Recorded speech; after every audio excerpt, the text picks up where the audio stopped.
Meanwhile, in another corner of the Triverse, just through the portal, lies the Mirrorverse, a realm where every shadow tells a story. This one is about the Salvage Inc. crew. As the Requiem glided through the vastness of space, the anticipation aboard grew tangible. The silhouettes of distant celestial bodies began to take form against the dark backdrop, hinting at the nearing habitable system that the Mechron entity called Monger had promised. Rin stood at the command module, surveying the data streaming in, her eyes reflecting both the stars and the weight of responsibility. "Are the modifications holding up?" Rin asked, her voice steady despite the underlying stress. Nicordus, who had been monitoring the engine's performance closely, nodded. "The reroute is working better than expected," he said, while giving her a thumbs up. Falir chimed in from his station, where he was fine-tuning their approach vector.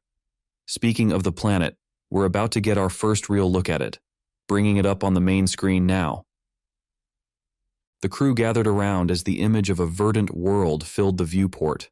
Swirls of white clouds, vast expanses of green, and deep blue oceans painted a welcoming picture, a stark contrast to the cold look of space.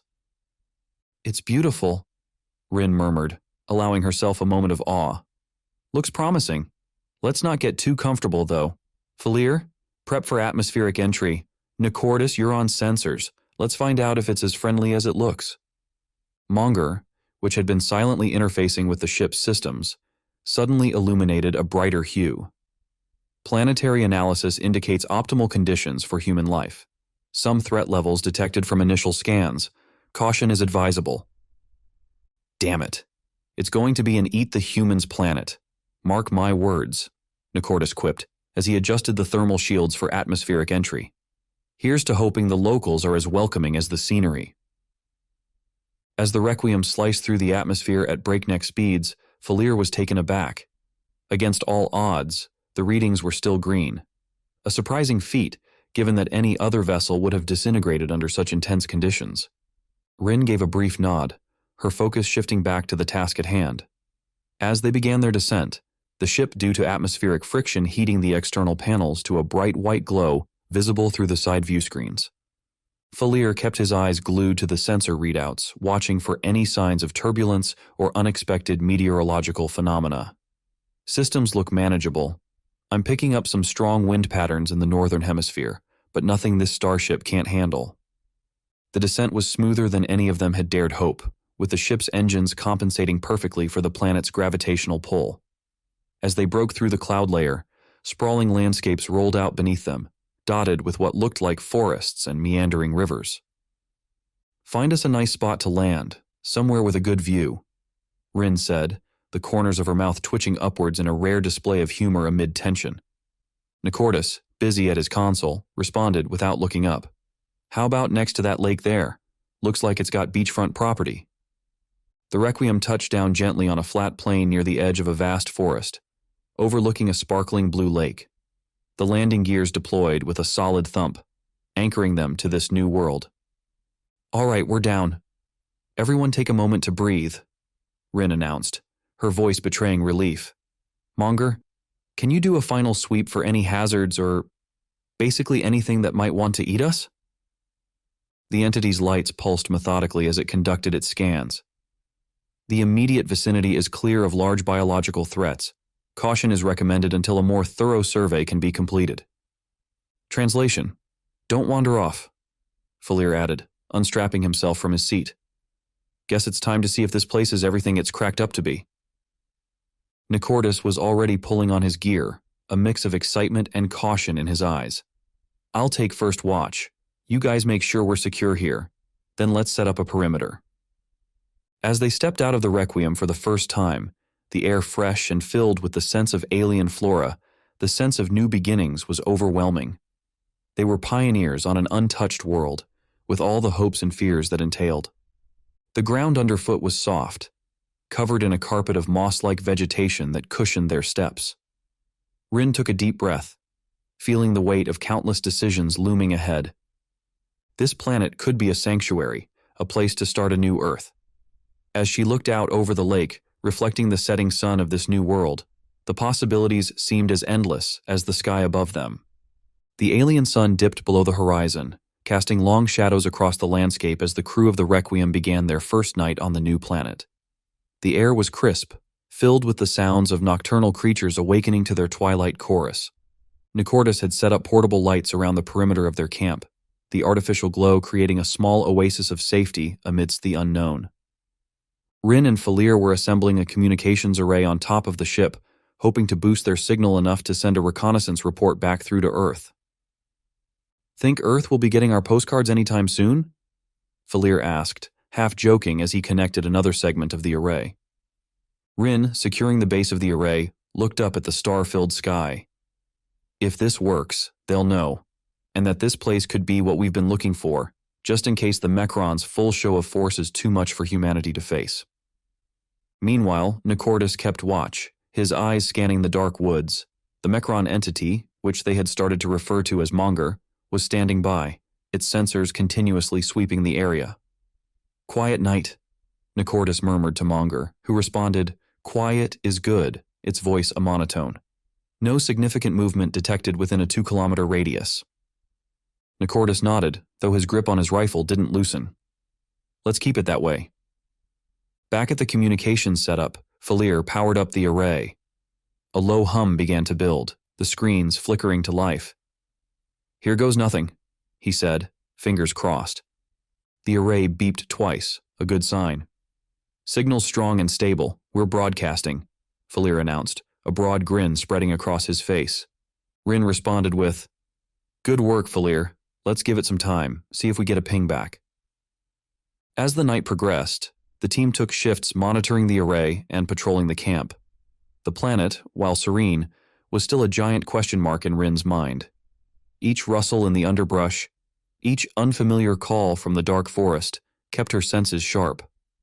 During her patrol shift, Rin walked the perimeter, her boots soft on the alien soil. Monger accompanied her, moving with a silent grace that belied its robotic nature. "You've been quiet tonight, Monger. Everything okay in the circuitry department?" "Systems functioning within optimal parameters," Monger responded, its lights casting a red glow. "I am continually analyzing our surroundings for potential threats." "Great," Rin said, a note of appreciation in her voice. "Keep me posted if anything changes." On the other side of the camp, Falir was making adjustments to the array, trying to increase its efficiency. Nicordus joined him, handing him a tool. "How's the alien tech wizardry going?" "Better than expected," Falir replied, tweaking another setting. "This weird planet's atmosphere is actually helping boost the signal. We might just get a stable connection to Earth after all." As the night wore on, the team's initial tension slowly eased. No threats emerged from the dark, and the planet's environment seemed as calm as it had during their initial scans.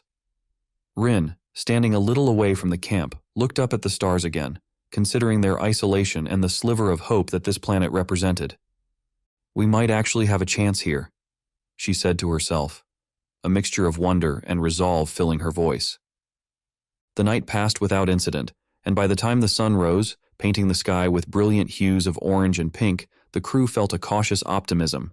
They had survived their first night on a new world, their systems were operational, and their message was speeding its way through the cosmos towards Earth.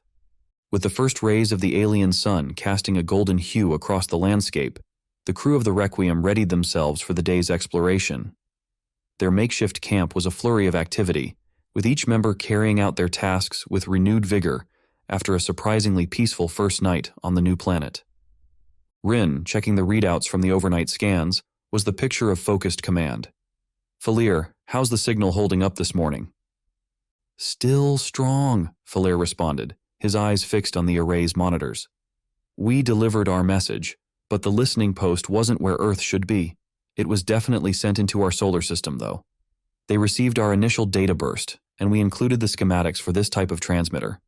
It will be a while before we get something back, at least until they build their own FTL transmitter." Nicordus, who was preparing equipment for their first day of exploration, looked up with a smirk. "Hear that? We're not screaming into the void anymore. Someone's actually listening."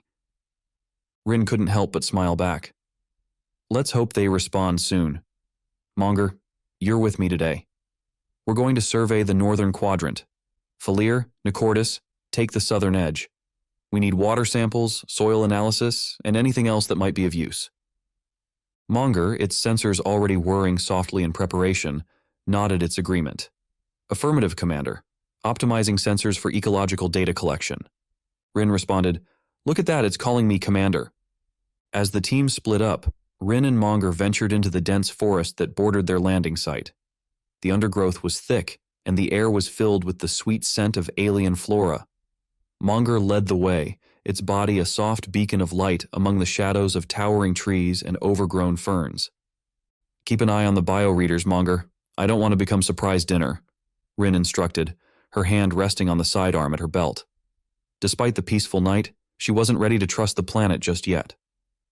Understood, Monger replied, its voice a comforting constant in the quiet of the forest. Initial scans show a diverse ecosystem. No immediate threats detected, but caution is advised. The further they ventured, the more Rin felt a sense of awe at the untouched beauty of the world around them. It was a researcher's paradise, each new plant and insect a possible discovery that could change their understanding of life in the cosmos. Meanwhile, Falir and Nicordus made their way to the southern shore of the lake they had seen from their camp. The water was clear, reflecting the sky in a mirror-like surface that was only occasionally disturbed by the jumping of fish-like creatures.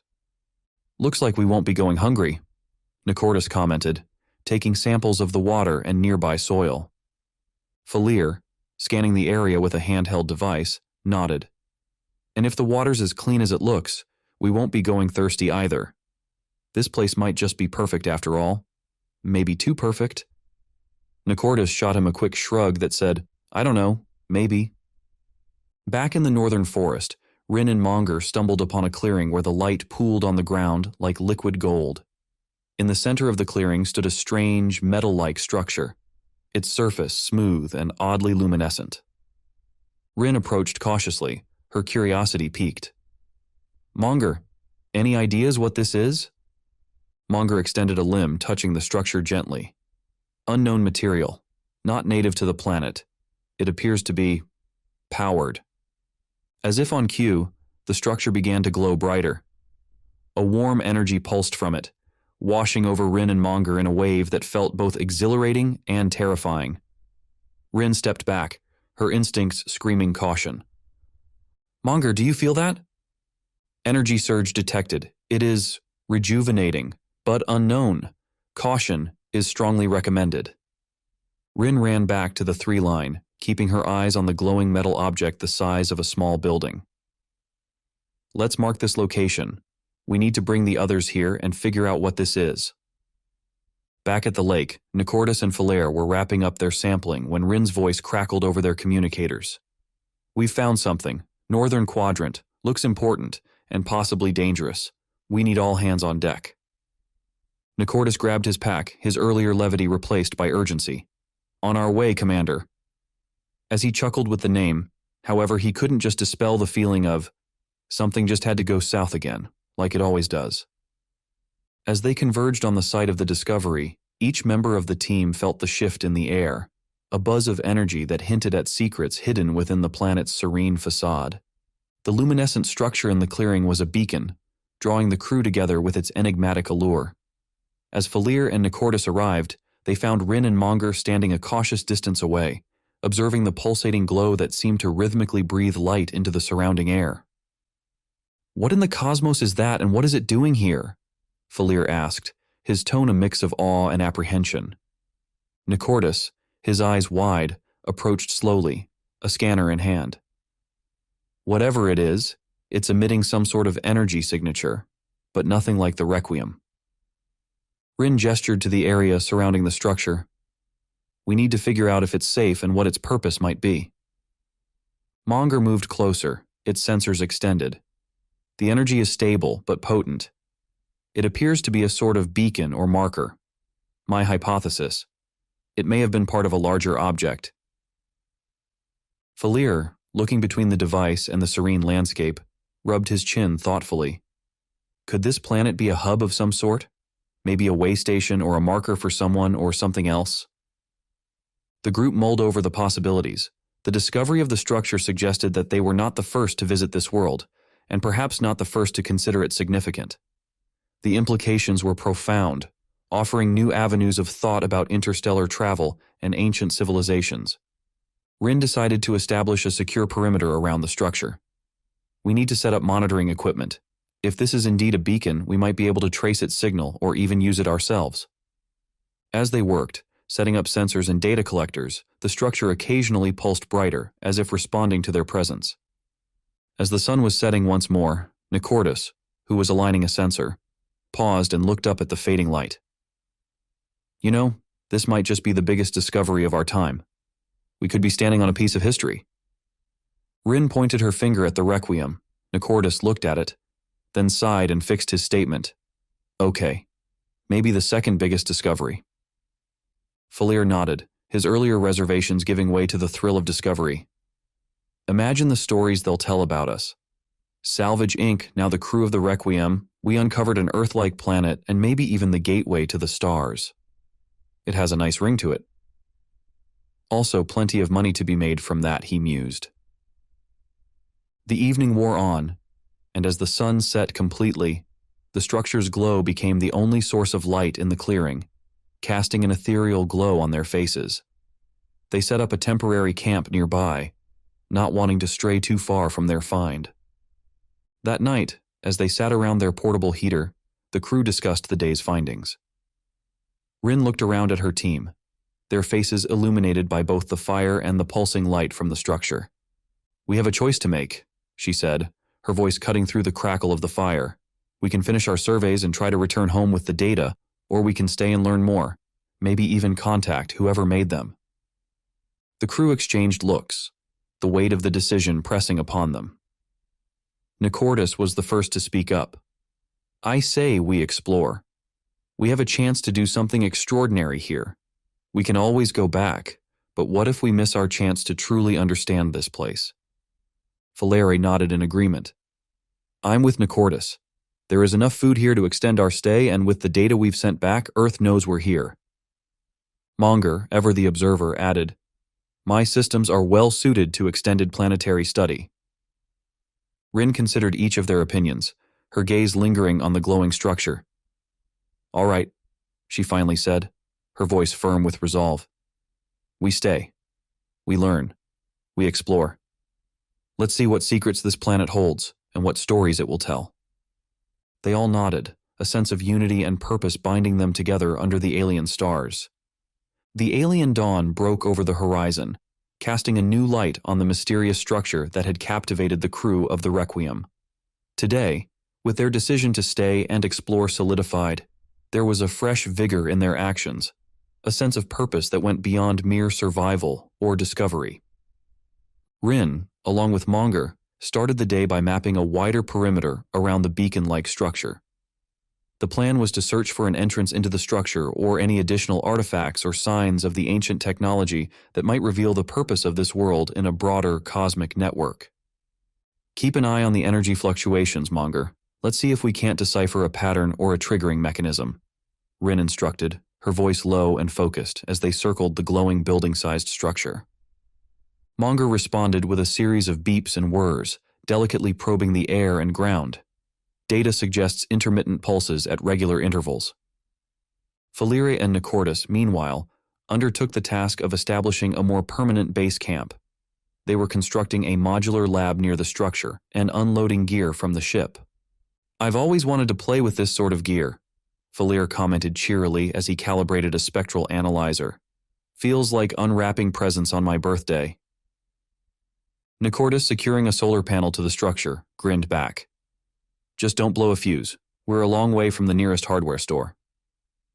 The day progressed with each member of the crew engrossed in their tasks, the hum of machinery and occasional calls to one another breaking the serene silence of the alien landscape.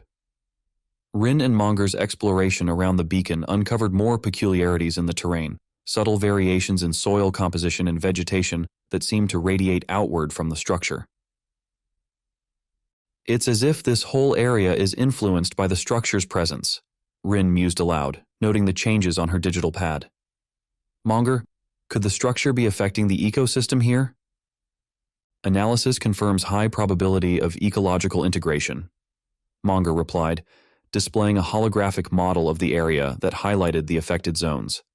The structure's energy emissions could be enhancing or sustaining certain life forms. It's highly likely to be an atmospheric processor. Rin pondered aloud, what's an atmospheric processor doing here, and why is it making it possible to sustain human life on this planet? As the afternoon waned into evening, the team regrouped at the base camp to share findings and plan their next moves. The atmosphere was charged with excitement. Each piece of data, each new discovery seemed to promise more secrets just waiting to be unlocked. During their debriefing, Nicordus displayed the environmental data on a large screen.